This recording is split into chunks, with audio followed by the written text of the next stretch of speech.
Thank you so much.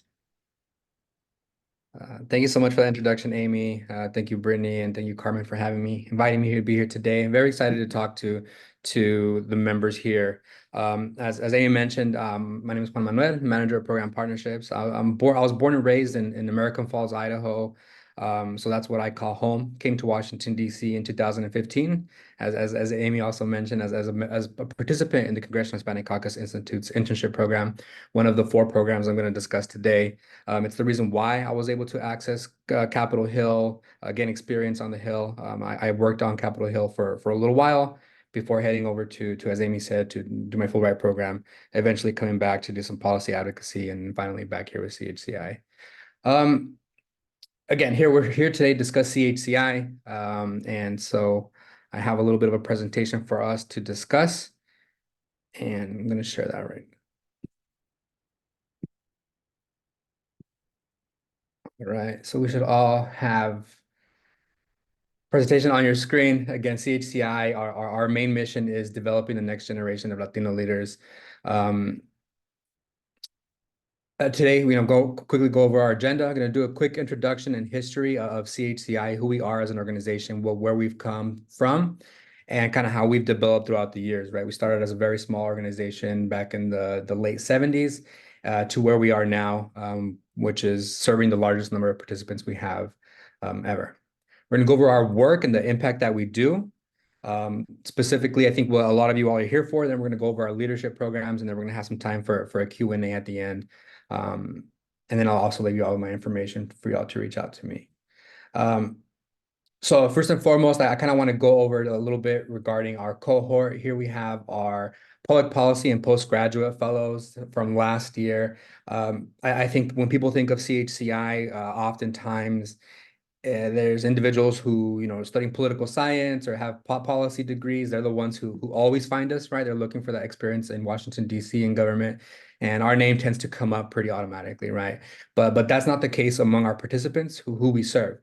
In this cohort alone, we have individuals who are currently in med school, engineers, people specifically dedicated to working on spaces, right, that aren't specifically the traditional government background. And so I just wanted to quickly mention that CHCI is a program dedicated to, again, developing a generation of leaders, and not just people who want to be in Congress or in a government office.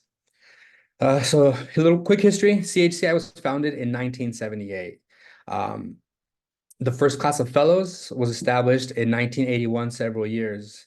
Um, and I want to be, before I head into the fellowship programs, I want to say here we see the pictures of some of the founding members of the CHCI program. It used to be part of the CHC, or the congressional group, the Congressional Hispanic Caucus, and that's kind of where our name kind of stems from, the Congressional Hispanic Caucus Institute.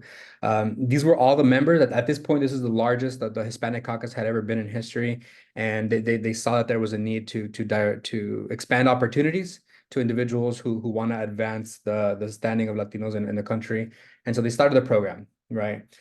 Today, we have the largest CHC cohort in Congress ever. So they've really come a long way for representation, including one CHC member who's a CHCI alumni as well. And so we're really excited about that fact. As I mentioned, our first class of fellows were 1981.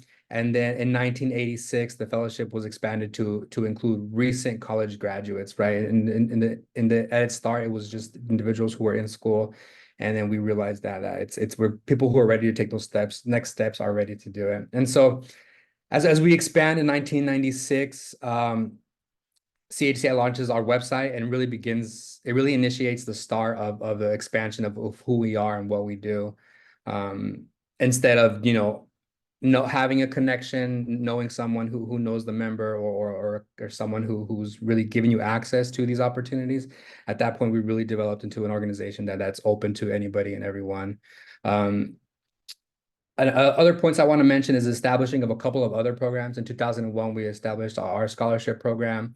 In 2010, our internship program becomes available outside of the summer. We traditionally, before that, only had a summer internship program that was serving several people in the summer. But as we know, those opportunities for people to leave in the summer or do something just isn't the only time people are really looking to leave school or look for those types of experiences. And so it expanded into the summer, into the fall and spring.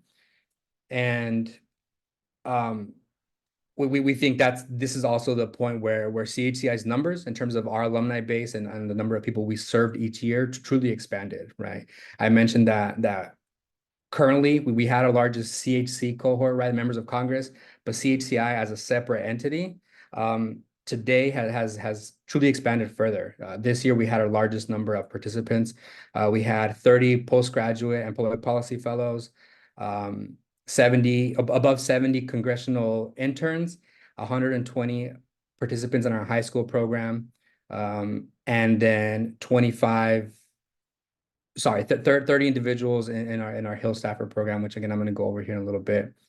Um, and I think one of the main things I want to mention here is 2022. Over 60 CHI events were held with over 5,500 attendees. This was post-pandemic, right? Beginning in 2020, we did shut down a lot of our programs, and part of the main thing of who we are is a unification, right? An opportunity for people to come together. And so finally in 2022, we were able to relaunch a lot of our core events that brought many people together. And then finally, I mentioned our Hill Staffer program in 2023 was the first time we launched it. And today, this year, actually just last week, we started our second cohort ever. And so again, we're excited about that fact. I mentioned that the CHCI came out of the CHC in the late 70s and early 80s and had to separate, right, for certain reasons, separated from them. So we're no longer affiliated with them. But we're still dedicated to the same mission, right? Advancing the opportunities for people who care about Latino issues, matters that impact us all. And we've developed into an organization that has produced chiefs of staff on Capitol Hill, many advocates, executives, entrepreneurs, White House officials, and so much more. I mentioned the current Congress right now is the first time CHCI has had an elected member of Congress serve, and it's all, we think, a culmination of those founding members' idea to establish an organization specifically dedicated to this mission. So I want to go a little bit into the work we do at CHCI. I think, when you think about CHCI, you think about our congressional internship and our congressional fellowship programs, but CHCI does a lot more beyond that. So I think we're really known for our events that bring people together. Here we have some photos from our leadership conference, usually attended by important officials. This year we held a panel that was the first all-Latino panel of administration officials. So we had 5 cabinet level secretaries who were on a panel discussing their experience. One of them also mentioning that was a CHCI alumni. And so it was really a full circle moment for us to see a panel of 5 individuals and one CHCI alumni who were heading a federal administration.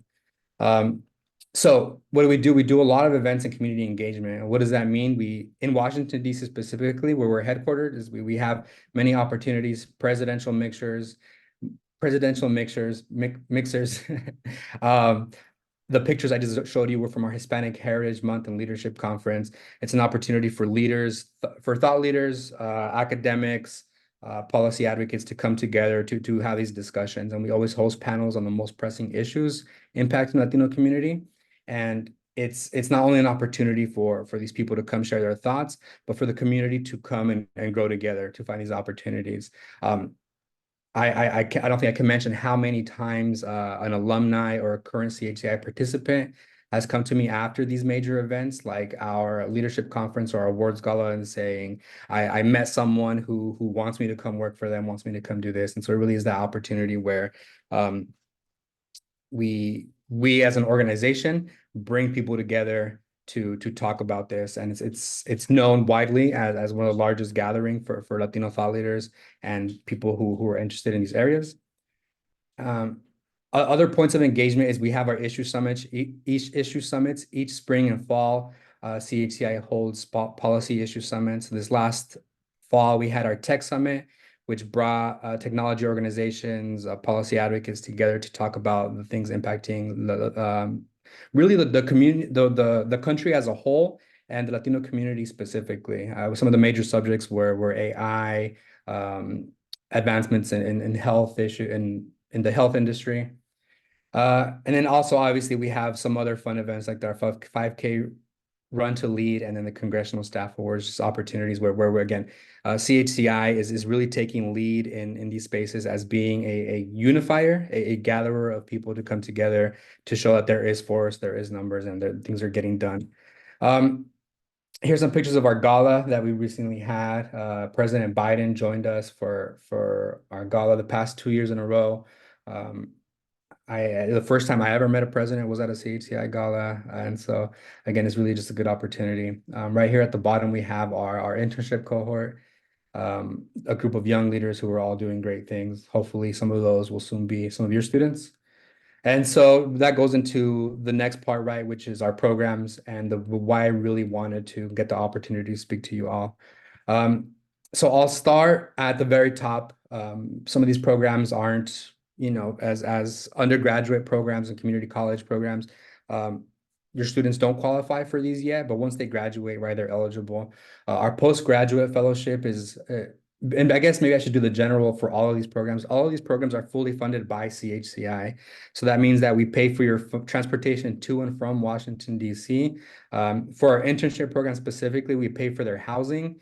And for our public policy fellowship and postgraduate fellowship, we pay for, they have a stipend equivalent to an entry-level staffer on Capitol Hill. So they do have a full salary stipend that allows them to live in Washington, D.C., to get their housing, pay for food, go to those happy hours as needed. Um, and specifically for our postgraduate fellowship program and public policy program, these are all 9-month programs, and they do have a requirement that at least half the program be on Capitol Hill. Both of these programs have the option to move over to a federal agency, a nonprofit. We've worked with Brookings Institution, the UN, Unidos US, the Urban Institute, a long list of organizations off of Capitol Hill who have hosted our fellows. And so I just wanted to point out, right, the diversity in this experience. I mentioned earlier that it's not just a program for people who want to work in government or who are political science majors, public policy degrees.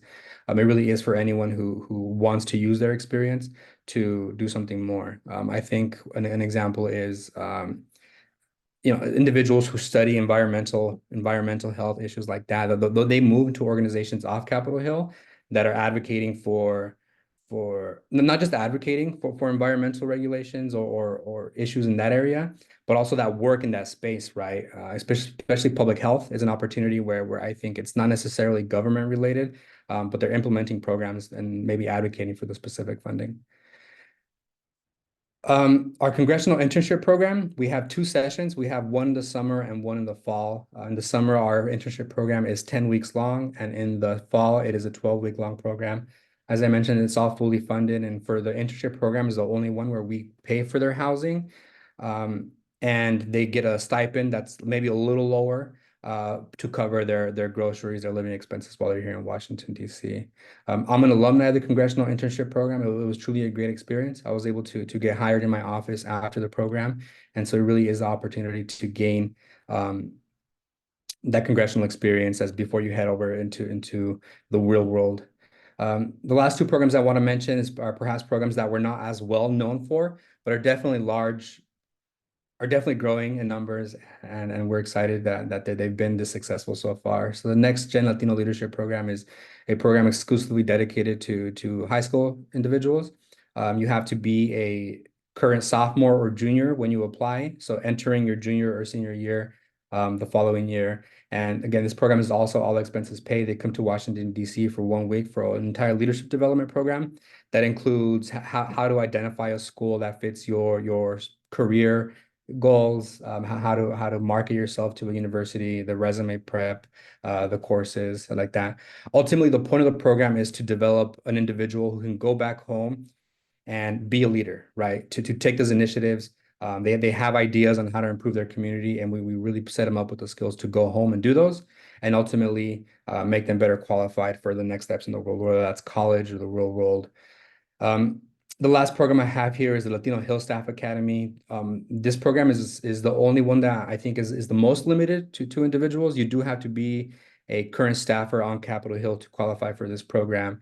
It's a nonpartisan bicameral program, and so it doesn't matter your political party. And I will say for all of our programs, a political party or identity doesn't matter. It's not something that we work with, right? And so it is for any type of political identity or policy stance. I want to quickly go. Let me go quickly back for all these applications. So yeah, all of our programs are extremely competitive, right? Our postgraduate fellowship and our public policy fellowship have an acceptance rate of 13 and 9% respectively. And so they're extremely competitive. They hold multiple rounds in terms of being application. The first round includes multiple essays, your transcript, and a letter of recommendation. Beyond that, then they submit questions to video questions to a uh, to they record their answers to questions on video, and then from that group they move on to the next round, which is an in-person or virtual interview with a committee. Finally, from that committee, there's another committee established to pick the final applicants. And so our fellowship programs are extremely competitive, and we do this because when they're placed on Capitol Hill or federal agency or wherever it is, they're not considered entry-level staff, right? Every fellow who is placed in a congressional office is part of the legislative team. They're not answering phones. They're not delivering papers like our congressional interns. They're doing research. They're following the floor. They're making recommendations on amendments and bills to the member of Congress or the senator. And so that is what that process looks like. The congressional internship program is probably equally competitive, closer to 15% acceptance rate. And the only difference in the application process is that we don't have the live interview. After the video interviews, they move on to the final committee to do selection. And then the Latino Hill Staff Academy and the Next Gen Latino Leadership Program don't have video or in-person interviews, and it's dedicated on the application that they provide. Again, all extremely competitive, especially our Next Gen Latino Leadership Program. They have an average GPA of, I think it was 3.7 something is the average GPA of these programs. And so again, we're excited of the cohorts we're able to curate and place in these congressional offices. One of the last things I want to mention to you all is the CHCI Alumni Association. It's one of the fastest growing networks of Latino professionals in the country. Over 4,800 accomplished alumni have successfully completed our program. And as I mentioned in the beginning, we've put individuals as chiefs of staff to senators, elected officials at all levels of government, ambassadors appointed by presidents, and individuals leading federal agencies here in Washington, D.C. We have, and I think this is a place where I can always be helpful to here to APSIA or the people here is connecting you with some of our chapters. It's something I'm always willing to do if for those who reach out. We have a Chicago chapter, Dallas, Houston, San Antonio. We have 2 in California. We just established a Northern California chapter this year. And then again, obviously Florida, New York, Phoenix, and Washington, D.C., with several chapters in development as well. As I mentioned, our alumni association is growing. We serve over 200 individuals each year. And so we're excited about the strength and influence that our alumni association is having throughout the country. And again, I want to just extend that here to the individuals on this call. If you feel there's some type of collaboration between the work you're doing, the outreach you do, and our alumni chapters, please feel free to reach out and I can make that introduction for you all. Here I have our social media for you all to follow if you want to follow us on there. I'm going to stop sharing here because I want to share one more thing in the chat that I don't have included in this presentation. I have a link, and the link is Linktree/CHCI recruitment. If you go onto this page, you'll see here that all of our resources for people who want to share our information. So if you want to share this information with your students, this Linktree will probably be the best resource for them to see all the information necessary on who we are as an organization, deadlines, and all the thing that works. all of the workings that we do, right? Lastly, I do want to mention that for 2024, our programs are coming to a conclusion. At the moment, the only program we have open is our fall internship program, which is scheduled to close on March 1st. So it is coming up very quickly. If you do have any applicants who are looking to apply, I recommend they get their applications in there today or tomorrow. Even though the application does close on March 1st, for those who have their application started, we will extend the deadline by over the weekend. So just that's kind of an internal hint for you all for this specific year in the fall. If they get their application in before the 1st, then they'll get an extension till end of day on the 3rd. And then finally, just so everyone has this in the back of their mind as they share the link tree with your students, your counselors, your advisors, is that our next round of applications are going to open August 15th or around that day. The middle of August is when all of our applications will open for every single program from our high school through our Latino Hill Staff Academy. They all open middle of August, right before Hispanic Heritage Month. Um, so that's my presentation that I have. If anyone has any questions, I can take those now.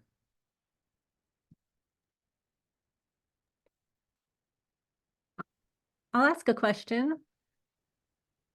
I'll come online so you can see me too. Hi. Hi, Kathleen. Hi, I'm at the University of Rhode Island, and I have a couple of questions, but one is about housing, because I know that that's always a big issue for my students coming down. Is housing included with all of these? And I'm sorry if I missed that. Yeah. So every one of our programs is dedicated to making sure that there's no cost to any participant. So for our internship program, we provide housing. We have partnerships with the George Washington University during the summer and with other housing organizations here in Washington, D.C. for the fall. The Washington Center being one of the organizations we work with regularly.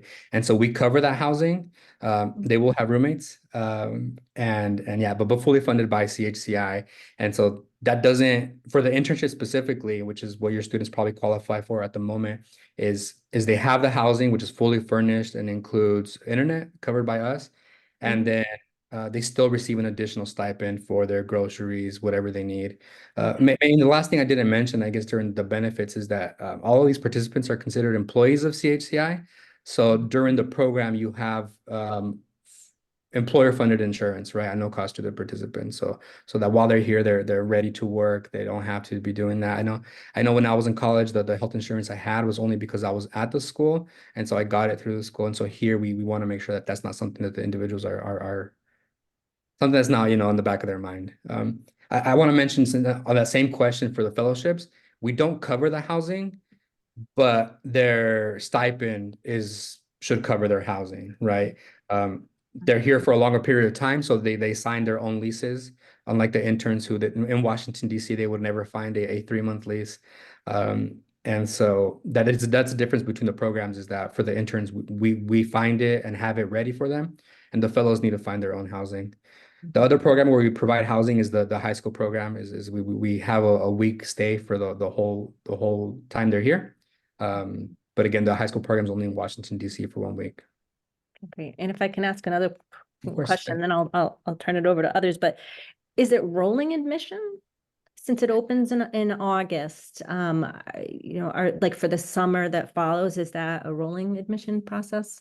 No, so they all open in the middle of August and then they close in December. So the summer internship program would close the first week of December.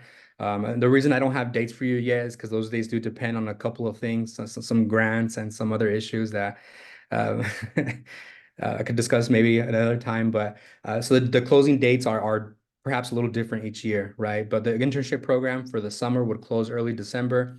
The internship program for the fall closes around March of each year. And then both fellowship programs usually close around the 15th, the middle of December. The high school program always closes towards the end of February as well. That one closed just last week. And so all that to say is that it's not rolling, but for the most part, around December. And then again, they all open in August, regardless of their deadline. Great. Looks like we do have one question in the chat here. With such a competitive process, what helps applicants stand out in a good way aside from their GPA? Yeah, so GPA goes a long way, right? I do want to say that it's not the main part of our consideration. CHCI does not have a GPA requirement, but obviously it can go a long way, right? But we don't have a minimum GPA requirement. Uh, for the most part, for applicants who stand out are the ones who already have internship experience, who do a lot of volunteer work, who have a recommender who's specifically seen their capacity, right? If I just go to my professor who's only seen me in class and says, "Hey, he's a great student," he raises his hand in class, it's not going to go far as the reference who says, we run this leadership, we run this volunteer organization together. I've seen them do this project from start to finish. They're great at this and that. And that's kind of where your ability to stand out is using a reference who truly knows you and not just a reference who, I would say if someone gets a member of Congress to recommend them, that's pretty cool, right? But the member of Congress probably doesn't know you in that way and can't speak to those true skills. So I maintain our congressional relationships, and so what that means is when I'm placing people on Capitol Hill, I know what they're looking for, and they're really looking for someone who's competent, who's competent, confident, can speak clearly, and is able to follow instructions, right? So if your resume and your reference really prove that you're the type of person who's going to succeed on Capitol Hill, you can do that. And to succeed on Capitol Hill, you don't need that government experience. You don't need, an internship with your in your representative's district office. It's the ability to complete projects, right? To follow those instructions. And so those things really stand out. The other thing is right, there's 3 essays that come into play when we're being considered in the first round. And as part of those essays, the writing really goes a long way, right? Did you directly answer the question? And if so, did you do it in a way that's creative, that's engaging? A lot of our interns um, are an office can use them as traditional interns, but that's not how they're used. CHCI interns are utilized usually in a way that's a little higher than the traditional intern. They do research for the legislative aides. They write constituent correspondence, right? So they do research on bills. They're sent to hearings and briefings to make sure that the staffer knows what's going on in those areas. And so if your ability to write is at a higher level, um, that's one way to really stand out. Especially since our programs are open to any age, from freshman to senior year. However, obviously, the someone who can fill out their resume and has done that volunteer work and is a better writer tends to be a little bit older, but that's not the case. I would say we have every year we have several strong freshmen and sophomores who stand out, who are truly quite excellent and are able to do that. With that point I just mentioned, I do want to mention one thing since we have some community college partners here, is that CHCI is open to individuals who are enrolled in a 4-year institution. And we regularly have community college students apply who get into the program because they're going to be enrolled to go to a 4-year institution, right? So their second year, they're applying. They already know they're going to go to their third year at the 4-year institution. And so that's where community college participants get that direct access to CHCI. So as a freshman in the community college, unfortunately, you probably wouldn't qualify. But in your second year, if you made that decision, at that point is when you qualify to do CHCI. We do have another question here. Do you plan to have a spring 2025 internship program? At the moment, no. So last year was the first year we didn't do the spring program. We did a summer and fall. This year again, summer and fall. I did CHCI during the spring program, and for me, it was truly an excellent experience, especially since I was graduating and was able to start in an office right away. Right, I didn't even. I went home to walk and came back the next day because I already had the job offer. And so I think the spring program is unique, and the reason why we went away from it temporarily is because CHCI is truly in a space of expansion, doing a lot of things. And so um, while I say the spring program probably isn't gone forever, at the moment we don't have any scheduled plans to have that program running yet.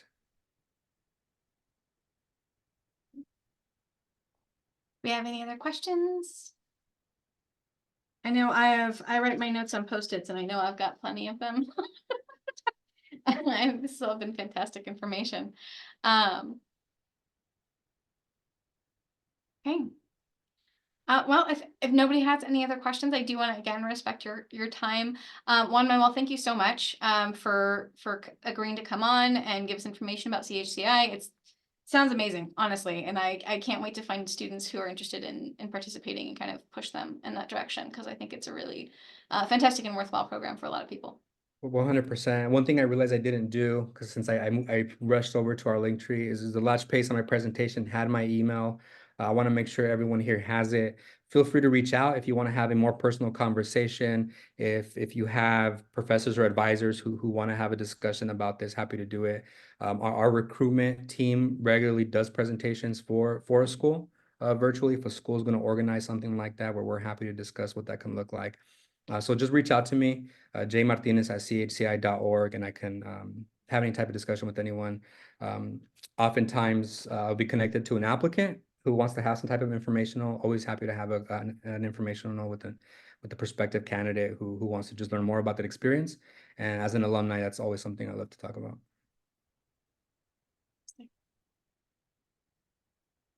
Okay. Brittany, I think we can probably stop the recording.